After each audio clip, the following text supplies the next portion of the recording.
Mark made me swear I wouldn't write anything down, but sorry Mark, I did. My dad is not a person you can describe in a few words, but I will do my best to help each of you know him a little better through sharing some of my own thoughts and memories. My dad is a hard worker. He was up early every morning to milk the cow, or it didn't matter what the weather, he was up. I don't think I've ever been up when I'm in Fairview before my mom and dad.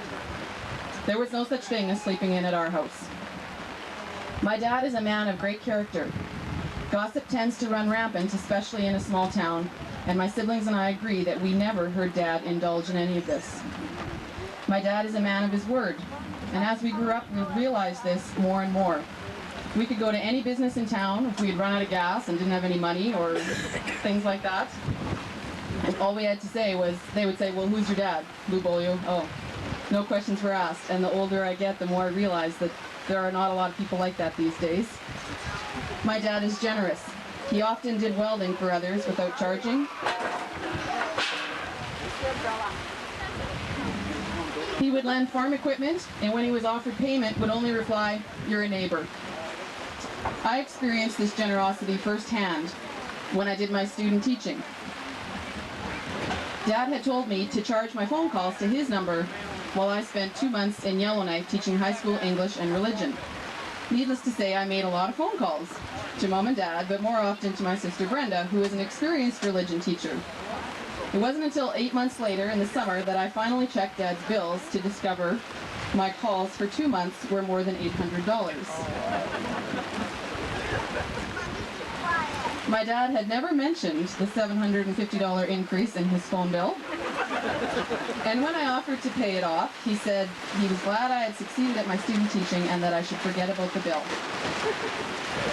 Do you want me to keep going? Yes, please do. Each of us was told when we left home that we could call collect any time, and I know that link with home and the security of knowing that Mom and Dad were there for us helped each of us to succeed.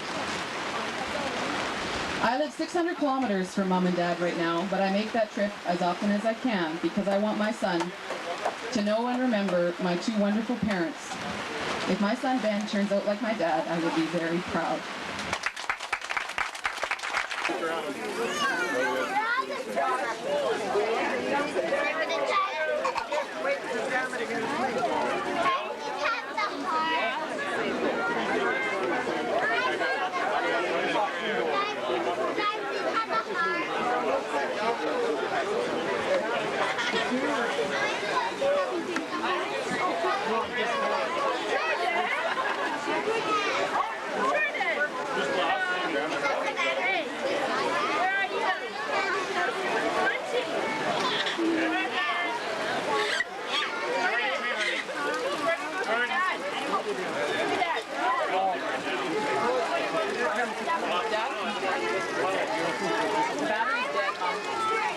I got some, but I don't think it'll take any more.